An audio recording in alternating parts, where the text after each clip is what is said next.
people, whether you like them or not, they're your family, right? Yeah. Because you're stuck with them. You can't go anywhere. You see them every single day. You're sleeping in the same room. You're eating meals at the same table every single day. They become your family, and so you're so used to that.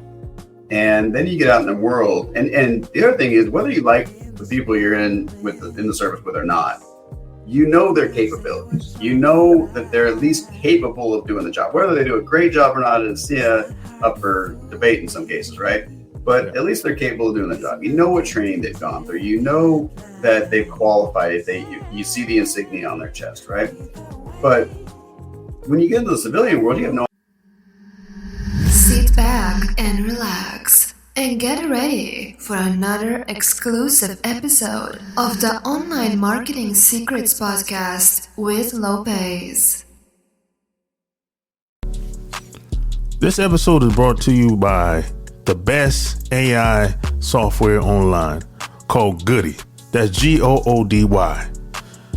Goody will help you create all content for your blogs, websites, newsletters, articles, ads, and even pictures, LinkedIn posts, Twitter, you name it. All you got to do is go to lopezthesane.com/Goody. That's Goody. And the best part about Goody is absolutely free. That's right. It's free for the first 7 days. You can cancel at any time. Goody will help you create all your contents for your blogs and websites online. And it's 100% absolutely free, full access for the first 7 days. All you got to do, just go to my website. That's lopezthesane.com/Goody. That's Goody. Or just click the link in the show notes and get started today. Welcome to another episode of the Online Marketing Secrets Podcast. I'm your host, Lopez. So like and share this episode. So today, I'm going to have a fantastic conversation. Because today, I have another special guest. However, before I get into that, share this episode. And if you have any questions or anybody you would like me to bring on, send me an email at support@kingofcashflowwebsites.com. That's support@kingofcashflowwebsites.com. Send all your questions, any of your concerns, anything you want me to help you with online as far as promoting your business, your websites. I can help you with all that. So that's the best way to reach me. Support@kingofcashflowwebsites.com. So with that being said, my special guest today is a very unique individual, I would say. He's a Navy veteran. He's an advisor, a business growth expert, advisor, and management consultant. He's owned, operated, and advised companies in the finance, insurance, investing, real estate, healthcare, FinTech, eCommerce, and he's also a manager of an Angels and Heroes Venture Growth Fund, where he finds opportunities for his investors to make great returns through angel and other private investment opportunities. He's also earned a MBA from the University of Washington where he mentors young professionals and entrepreneurs how to get started just like he did. My special guest today is Jeff Barnes. Welcome to the show.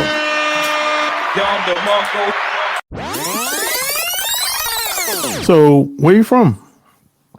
Well, originally I'm from Southern California. Lived in LA for a while, then Colorado, and then joined the Navy and traveled all over. Right now I live outside of Seattle, Washington.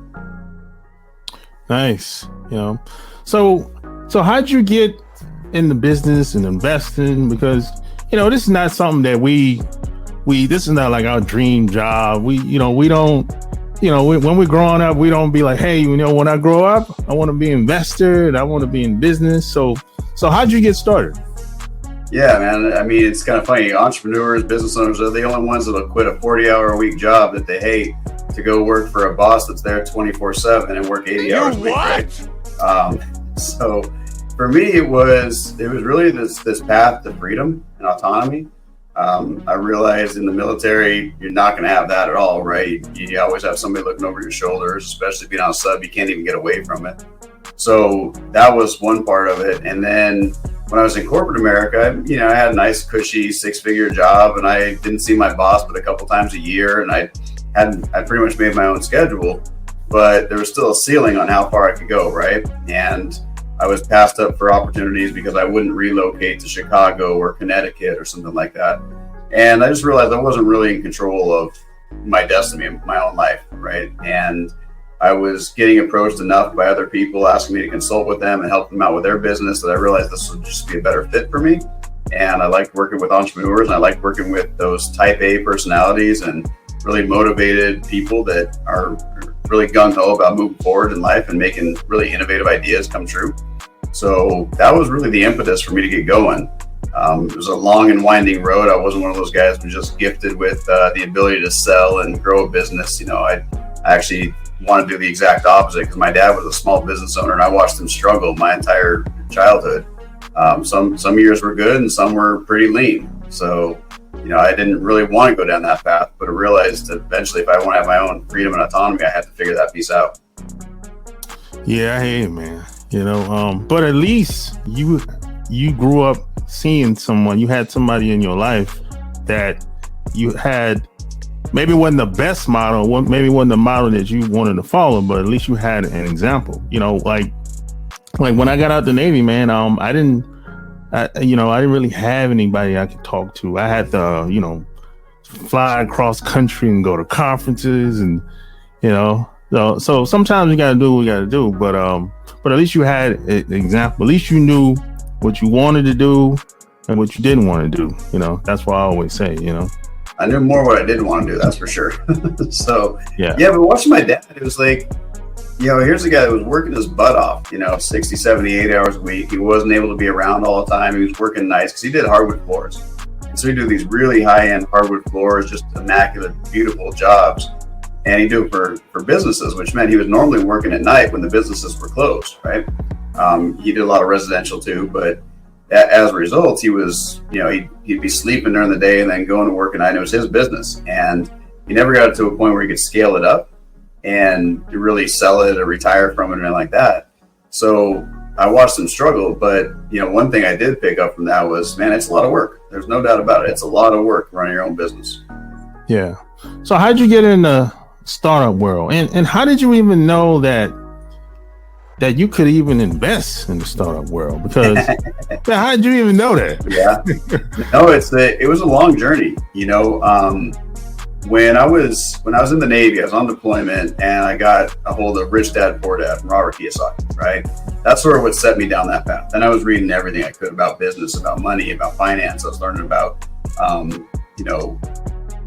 Think and Grow Rich and everything from Earl Nightingale. And then I'd go to different conferences. So I went to a Ron LeGrand conference to learn about investing in real estate. And then I'd go to Dan Kennedy and I learned from him. And I'd go to Les Brown and be at his workshops and things like that. And so I got to this point where I was just really into like that personal development, figuring out that stuff between your ears so you can actually make what you want happen. And at the time I was living in San Jose, California, and right there in the heart of Silicon Valley, right? So you hear about it, you see about it. And what I knew I wanted to do, I was like, oh man, I really would love to be an entrepreneur and build one of those billion-dollar companies. So wouldn't that be great? And so I started listening to podcasts, and I was listening to folks like Jason Calacanis, and he'd start talking about investing in startups, and I started learning about that. And then I went to got my MBA up here in Washington, and all along the way, it was kind of like it was right there, just right around the corner, just out of reach. And it wasn't until I met my first business partner while I was getting my MBA that we started talking about raising money for a real estate project. And I'd considered raising money before, but I never really figured it out. And that's when I wrote my first book about self-directed investing, because we wanted to show people how they could invest in things like real estate, but also private equity using their retirement plans. And so I did a lot of research and I got really versed in that. And that's sort of when the idea struck me about investing in startups and things like that. Of course, I'd heard about it, but I didn't think of myself as being that kind of person. But what I realized was if I can get good at raising capital and pitching ideas and things like that and giving presentations, then I could do that for practically anyone, including myself, and start raising the money, right? So that's how that happened. How I ended up taking over Angel Investor Network, kind of another story, but I was working in corporate America and I was an entrepreneur, right? I was very much focused on innovation and growth, but I still worked within a company. And so I became one of those people just like the squeaky wheel, right? I would never shut up about how we could constantly fix things and make them better. And so eventually the company, for better or worse, they said, all right, guy, you know what's going on. Now, why don't you put your money where your mouth is and you're going to go run this division and start taking over our technology and working on these innovation projects. And that's what I ended up doing. But when you're doing that, big companies are great at operating. They're not good at innovating. And startups are great at innovating. They're not great at operating. So then I became that guy in the middle that understood the business and the startup and the finance world to kind of put them all together. And I would go out there and find these really smart tech entrepreneurs and startups. And we would then build a use case, an MVP, and a proof of concept around them. And then we would either invest and acquire or partner with them to help them scale and help our company grow as well. So that's kind of how that trail wound around and eventually got into the world of startup and raising capital. Oh man, that's pretty cool. So how'd you have the confidence? Because, just like you said, you had the cushy job position and you could have easily just stayed there and not do your own thing. But how'd you have the confidence to say that, you know what, man, I can do this, man. I have all the skills, that I got the connections, the opportunities there, so I'm going to take it. How'd you have the confidence to even make that move? Well, I didn't at first, right? I mean, I absolutely didn't. I remember the first time I tried raising capital and doing real estate deals, I'd park on the side of the road, like a few blocks away from the person I was going to go meet, and try not to have a panic attack, right? I'd literally sit in the car and I'd just like white knuckling the steering wheel and trying to talk myself down. Like my blood pressure's going crazy, my heart's going crazy. I'm getting like cold sweats and it was miserable. I remember there were a few times I flat out didn't even go in to see the person. I had to call and reschedule because I was too freaked out, right? Like I did not start out being able to do this. There's no way. I was terrified of raising money. I was terrified of sales. I was terrified of all that. But my desire for that autonomy and that freedom was overpowering to the point where it was like slowly, one step at a time, I'd get there. So let me ask you a question, man. What was your rate when you were in the Navy? E5. I got out E5. Okay, what'd you do? What was your job? machinist mate. Okay, so you're a mechanic too, right? So, just like in the Navy, they start you out. A school is here's a wrench, here's a hammer, here's a screwdriver, right? And you go in, like I was an auto mechanic before I even got into the military, so that like A school was a joke to me. I was just blown away that people didn't even know what a crescent wrench was versus channel locks and things like that. They didn't know how to, what righty-tighty was. They'd never even heard that saying before in their entire life. I'm like, this is blowing my mind. But by the time you get out to the fleet, you know how to like disassemble a valve and lap a valve and, put all the packing back in and you manage to fix things within a short period of time, right? And so raising capital is the same kind of idea. You don't start out knowing how to talk about it. In fact, I spend more of my time when I'm coaching entrepreneurs on the things that they say and what's going on between their ears than I do on their business, right? I don't really focus in on their product or service as much anymore because they've kind of got that part figured out. But what they don't know how to do is present themselves. And that's the slow road that I eventually learned. And so I actually went to school. When I was in my MBA, we had a couple of classes. I was learning how to do presentations and communications classes. Like those were really important for me. Then I would go to public speaking courses and seminars, and I learned how to give a presentation. Then I learned how to do webinars, and I learned how to structure things using NLP, which neuro-linguistic programming, not natural language processing like everybody talks about these days for AI. But I would actually go and I'd learn all of this stuff because I was genuinely infatuated with learning how to extract money from people and providing them value in return, right? And so that's what I spent a lot of my time doing, because I realized that, you start watching some of these entrepreneurs out there. Anybody that's bought anything off a webinar or a video sales letter or an in-person presentation, if you don't sit back and think about why did they get your money when before you watched it or went into it, everybody's probably like me going, there's no way I'm spending my money today, right? Like, I don't have the money to spend. I'm not spending my money today. And by the end of it, you're like, oh man, I can't wait to give this person this money and get the things they have, right? And I got like seriously infatuated by that. Like, how in the world did that happen? And so I just started learning over and over and over again. But I'll tell you, the thing that happened for me, it really sort of changed things for me and made me think I could do it. Right? In the military, it's pretty black and white, right? Either you qualify or you don't. And if you don't qualify, they tell you what you did wrong and you go to fix that, right? Right? Yeah. If they give you another chance, otherwise, you're done, right? So I was in dive school and I learned how to figure out how to pass dive school, and I did that. And so I put that same mentality in place. And I had a chief. At the time that I got to the boat, he was a first class, and then he ended up becoming the chief and moving on. And he ended up eventually working for me, right, in corporate America, because he stayed in, he retired, and he came and he worked for me. And I had to give a presentation in front of 250 people inside of our company. And it was all about technology. It was all about convincing people to use this technology they absolutely hated. And I got done with that. And he comes up to me afterwards and he goes, man, you have come a long freaking way. I remember when I couldn't stand watching you give training on the boat because you'd bore everybody to tears. And now you're up here, giving inspirational speeches on technology. Like, it's really cool to see. And so it was sort of that transformation. It took a long time, right? It was like a lot of practice. I had times I would go to set up an event and I'd have nobody show up, right? I'd have literally nobody on my webinar or nobody in the conference room that I rented. And I was like, well, I'm going to take a chance and just like practice my speech and take pictures of me doing it, right? So it wasn't an easy thing. There's no doubt about it. But I put in the work. Yeah, it's a lot of work, man. It's a lot of work. And the funny thing is, I grew up seeing my mom speak in front of people. Mm-hmm. And I kind of like, as I got older, I had to kind of reflect on that. How in the world did she have so many people to pay attention to her and hold their attention? And from her speaking in front of people, that's how she became known, like all down south, basically from North Carolina all the way to Florida. Yeah. But the thing is, she never taught me. She never taught me. I did. You didn't think about it until later, did you? Exactly. I didn't think to ask. I didn't think that. Yeah. I didn't really think that it mattered. It's not like I took it for granted. I just didn't think that I would want it. It was just natural. That was like me with my dad, right?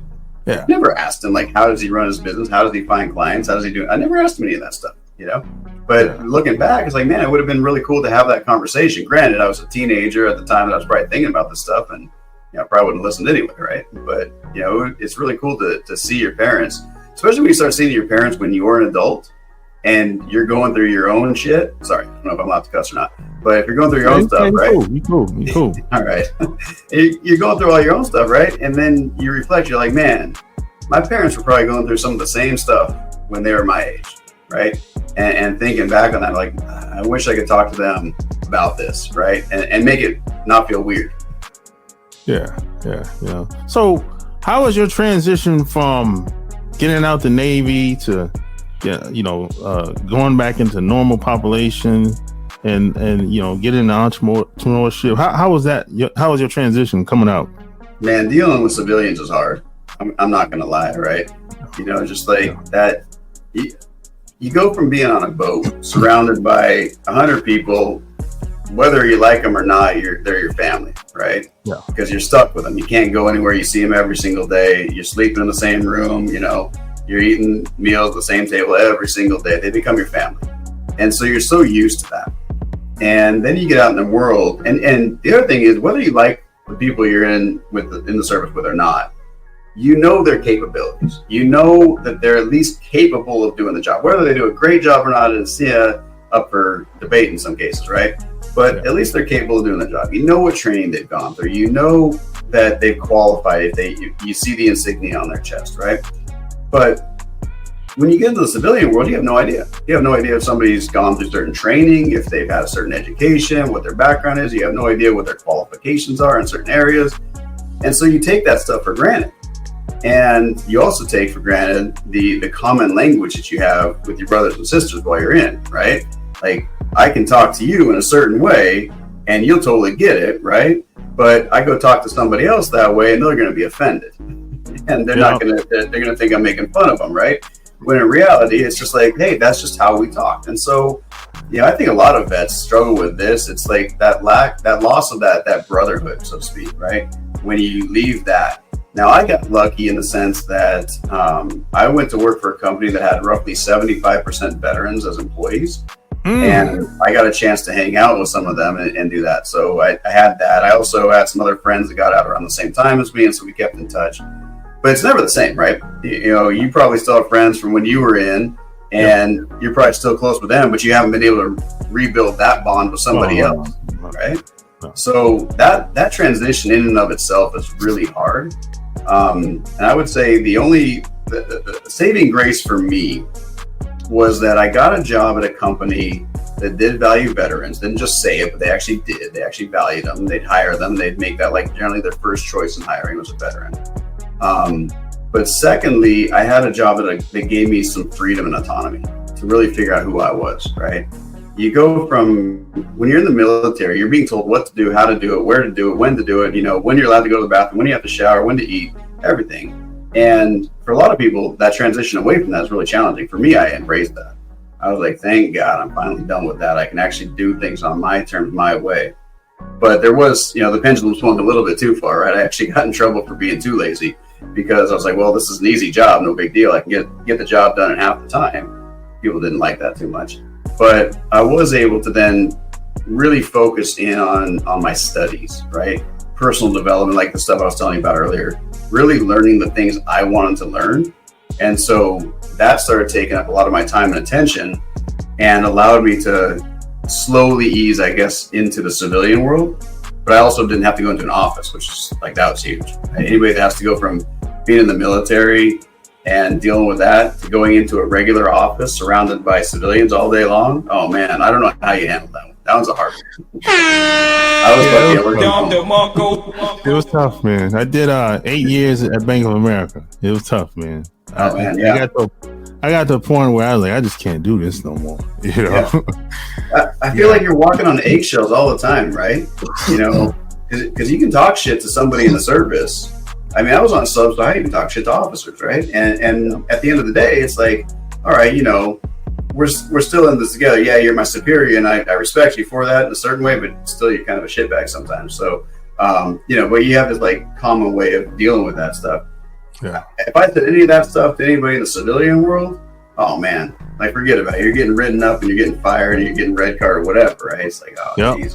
And I couldn't handle that. Like I can't handle with people's feelings. I'll give you a funny story about this. So I became a manager in corporate America. At the time, the company was doing about $100 million in net profit, right? To give you a size of the company. And we were the owner of our company. We were a subsidiary. Our parent company was the 100th largest company in the world, all right? And so we had 50-something thousand employees, and we did these leadership things. They called it FUEL, Future Leaders of America, or Future Executive Leadership, something like that. To show how much I paid attention. And so I got through this whole program, and I'm going through and they're doing this coaching and training with you and helping you become a better manager, leader. And at the end of it, they're like, yeah, Jeff, you did amazing on almost everything. Like, you seriously off the charts everywhere except for this one area where you like didn't even register, and you need to work on this a lot. And they're like, you got to work on your personal sensitivity and your interpersonal connectedness. I was like, why? They're like, well, because good leaders have these traits and abilities. I was like, yeah, I don't know about that. So, my interpersonal sensitivity, I think that's what they called it, was so low that they're like, yeah, we don't know if he can actually be empathetic with his employees, right? And so that speech I was telling you about, where I was giving a presentation in front of 250 people, and mind you, like 70% of the room at this time is vets. And I'm giving this presentation, and the guy that hired me, my regional vice president at the time, his name was Frank, and Frank gets up there and introduces me as the only guy in the entire company who is less sensitive to their problems than he was. Right. So my introduction was, here's a guy who really doesn't care about you, but go ahead and listen to him anyway. I was like, thanks, Frank. That's a great way to introduce me. I appreciate that. Yeah, man.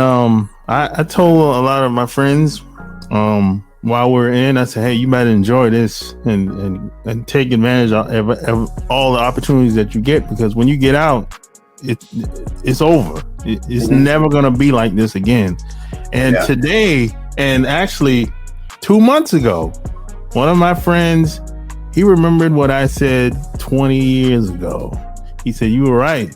When I got out, it hasn't been the same. I said, I told you it wasn't going to be the same once you got out. That camaraderie that we have, it's over, bro. You're not going to find that.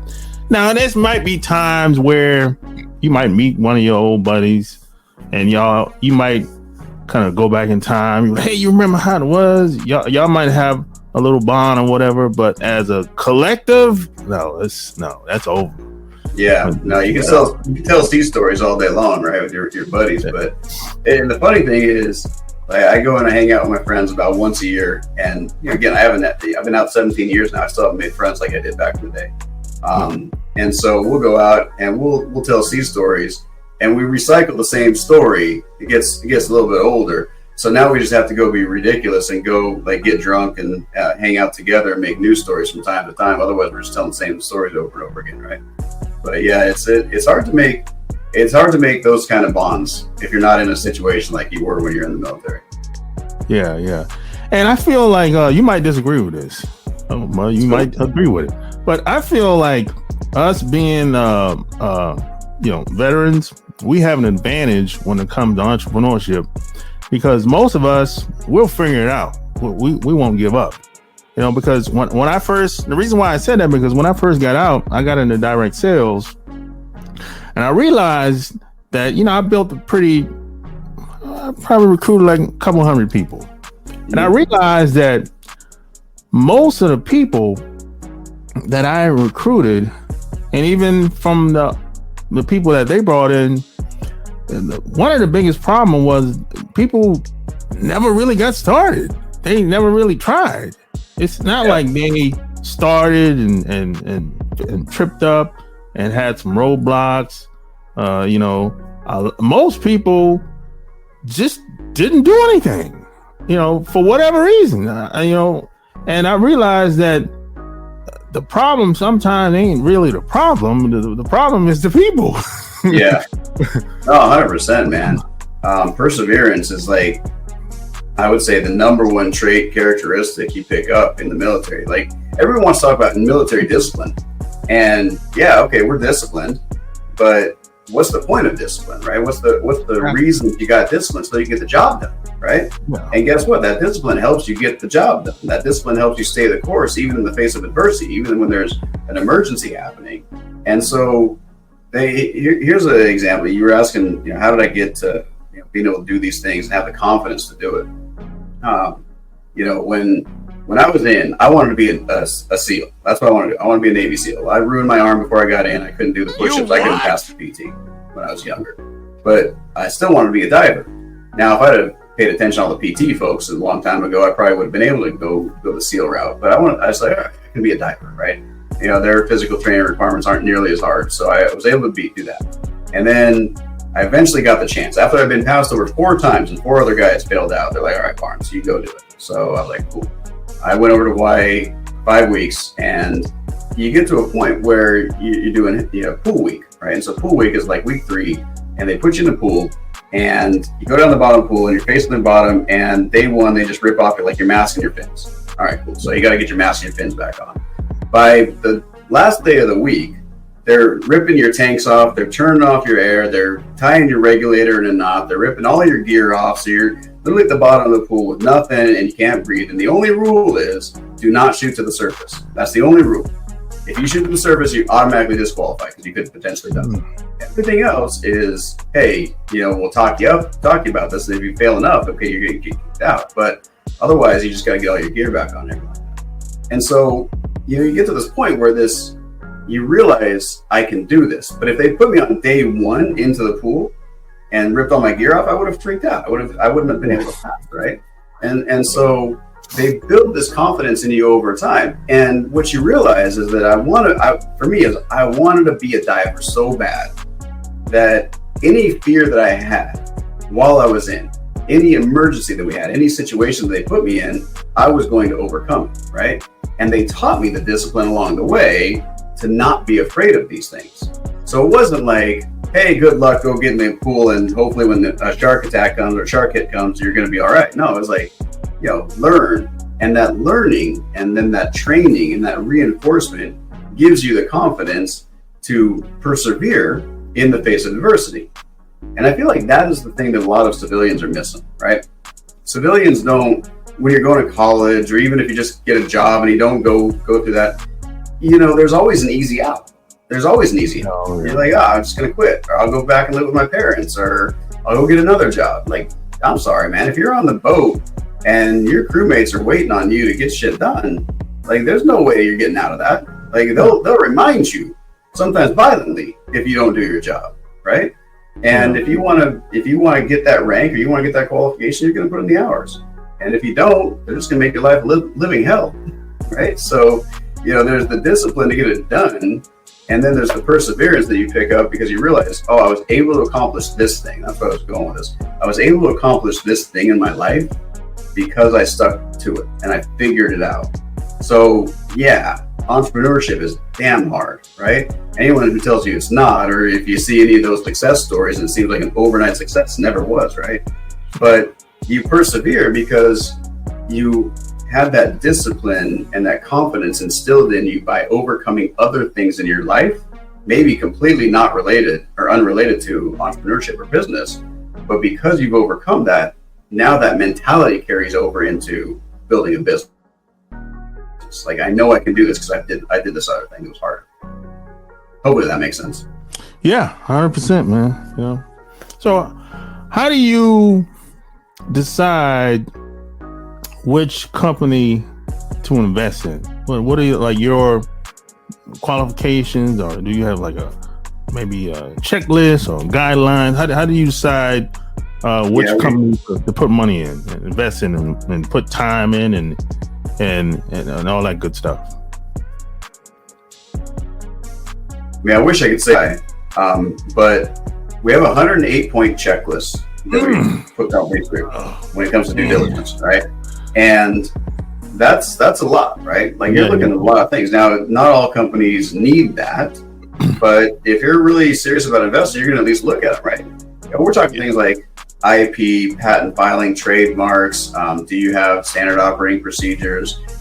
But more importantly, the main metrics for investing in a company is, are they solving a problem that has a well or clearly defined market that has that problem? And are they doing it in such a way that they're not going to have competition when they're solving this, right? So that's where you start, right? Is there really a problem in the market that you are solving?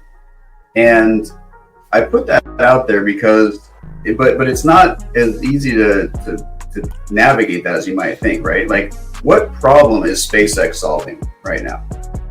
It's hard to say, right? We may not know. But if you were to look at it historically, what problem did NASA solve? Well, we wanted to put a man on the moon, right? And that's all well and good, but we really did that out of ego more than anything else. But what came of it, right? You get all these really cool inventions, the cordless drill and Teflon and Velcro and all sorts of really cool things came out of NASA. Now, was that the end goal? No, of course not. But it was a roundabout way, and we got all these different results. So who knows what I know that Elon Musk wants to put a man on Mars and wants to build a space station, wants to, interplanetary travel and things like that. That's incredible. But is that really solving a problem? And so to even say that you're solving a big problem is one of the benchmarks you're going to look at. It's kind of hard to say. Sometimes you just need to buy into the vision of the entrepreneur, which brings you to the next piece, which is the team. You know, if you believe that what they're saying they can do is value, if you believe that there is value in the problem they're solving or the vision that they have, then the next thing you have to do is validate the team. Is the team capable of making this happen? And when I say the team, it obviously starts with the founder, the CEO, whoever that visionary person is, because they're going to be the glue, right? They're the person that holds it all together. And we can see time and time again. I mean, just recently, Sam Altman over there at OpenAI, they ousted and brought back in, which was like, it was such an upheaval, because he was the guy that got this whole thing going. He was the guy that people invested in, that people wanted. And then you have all these problems of, okay, well, he's not really the guy, but actually he probably is. And so you have to bet on, and that, let's make no jokes about it. It is a bet. There is risk involved in angel investing, but you're making a bet on them being able to solve a big enough problem or create enough value in the marketplace to be worth something. And you're betting on the people to make that happen. So those are the two big picture areas you look at. But when it comes down to actually writing the check, you know, there's so many other pieces you look at just to make sure, like, is this, I've been swindled in the past. I've invested in businesses that didn't even exist, but they did such a good job of making it seem like it, to the point of setting up offices and having products on display and having testimonials and websites and everything like that. And all of a sudden finding out, oh, by the way, this person is being investigated by the FBI, and you find that out after you've lost your money. And it's like, that's not very much fun. So, you know, you do your best, but even at the end of the day, there's no crystal ball. Yeah, I hear you, man. I met this guy, this is like over 10 years ago, and he told me he invested in startups, and at the time I didn't really know what that meant. And he was like, hey, you know, he said, you ever seen the show on TV like Shark Tank? And I didn't even know what Shark Tank was at the time. Yeah. And I was like, hey, just go look at that show. That's very similar to what I did. That's how I started looking. That's why I started looking at Shark Tank. Yep. You know? Yeah, that's a lot of what I do too. We're actually putting on an event next week at the time of this recording, down in Austin, Texas, and we're going to be doing that same thing. We call it Sharks and Angels. But yeah, the idea is, what's that about? So years ago, our company decided to kind of take Shark Tank, like that idea of Shark Tank, and one of our partners was Kevin Harrington from Shark Tank. And so we said, let's take this and put it on the road. Let's go make it available to everybody. And that's what we started doing. So ever since 2016, we've been doing that. And we put these events together every single year. We've done upwards of 5 or 6 events a year, except during COVID, of course. And the idea is we bring investors and business owners in the room, and then we let entrepreneurs and people raising capital pitch their idea and attempt to raise money. So that's sort of what we do with our Sharks Angels Live. Gotcha. That's great, man. So now I know you meet people from time to time that say, hey, man, hey, Jeff, I got a product. I want to get it out there. You know, what do I do? What do you tell people that say that? Yeah, from time to time, like 10 to 20 a day is about what comes to us as far as like people needing help with that, right? Everything from my Facebook to Instagram to LinkedIn. Yeah. And, you know, I'm only one person, so I can't help everybody. And it's really difficult to do that. So what we have done is we put together a quiz on our website, so people can go through and they can just take that quiz and they can get a sense for how ready are they to go raise capital. And most people, and here's the catch-22 of raising capital. The people who need it are never ready, and the people who are ready almost never need it, right? And it is a challenge, because if you really need capital, or you think you need capital, let me rephrase that. If you think you need capital, it's because you're down to your last 2 nickels to rub together. You have this incredible idea, this vision, this thing that you want to bring to the market, and you don't have any idea about how to make it happen. But you know, if you had enough money, you could go hire the people, right? Well, unfortunately, people in that situation are like the worst bet ever when it comes to investing, because you look at them and you say, okay, this is great. You have a cool idea. I like your idea, but I'm afraid that if I invest in you, that money is just going to go to you maybe keeping the lights on, maybe just, feeding yourself and taking care of your own personal needs, which is great, and we need that. But is it really going towards growing the business? And at the end of the day, that's all an investor cares about. If I invest in you, is that money going to help you grow the business so I can get more money back at the end of the day? And that's what they care about. Otherwise, it's called charitable contributions. We don't want that. So the folks that are really struggling, that think that angel investing is their savior, are generally the most frustrated when they find out that they can't raise money. On the other hand, the people that are already experiencing success and they're getting traction in their business and they're getting sales, they're generally getting offers to be invested in or purchased without even asking for it. And the reason why is because people don't want to throw good money after bad. They want to throw good money after good. Meaning that when I already see a company that's growing, I want to hitch my wagon to that star. And so they're willing to invest in that one. So we always tell companies the best time to raise capital is when you don't need it. When you need capital, it's the worst possible time to raise money. Yeah. So you also coach people, right? Yeah, absolutely. Yeah, so we do that we do group coaching. I've done individual and one-on-one consulting. And generally it's around the go-to market strategy, but it's also around raising capital and whatnot. We have systems for helping those companies raise capital that need a lot of investors. And I'll tell you, man, it doesn't matter how many times you raise capital, it's not easy, right? It is not an easy thing to do. And so we actually encourage entrepreneurs to try and go as far as they can without raising money, because it's just like what we've seen is that if you have a CEO, let's just say you have a CEO and he has like 4 people that work with him or for him or her, and they want to raise capital. If the CEO and the founder, if their job is mostly running the business and doing, whether it's research and development, product development, sales, marketing, whatever it is to try and get the business growing, and all of a sudden you take them off of that and say, okay, I need you to go raise capital. 80% of their time will be sucked up trying to raise capital, which means the person who is driving the ship for that business is all of a sudden only available 20% of the time. And you can't grow a business that way. It's just not possible. So we try to come in and we try to help out with making the capital raising process easier, but it's never easy, that's for sure. Yeah. So if people wanted to reach out to you and work with you, where would they go to? I'd say the best place right there is angelinvestorsnetwork.com. Absolutely. It's the best place to find us. You can find a couple of quizzes on there. So if you want to invest in companies, you take that quiz, find out if you're a good fit for investing in companies, and you can take the other one, find out if you're a good fit for raising capital. And we have a lot of free resources on our site too. There you have it. Like, share this episode. Tell me what you think below. All links will be found in the show notes. Until next time, we're out. Peace. I'm just keeping it real. Give them something, give them something they feel. If they're tired of being stressed out and been depressed about it,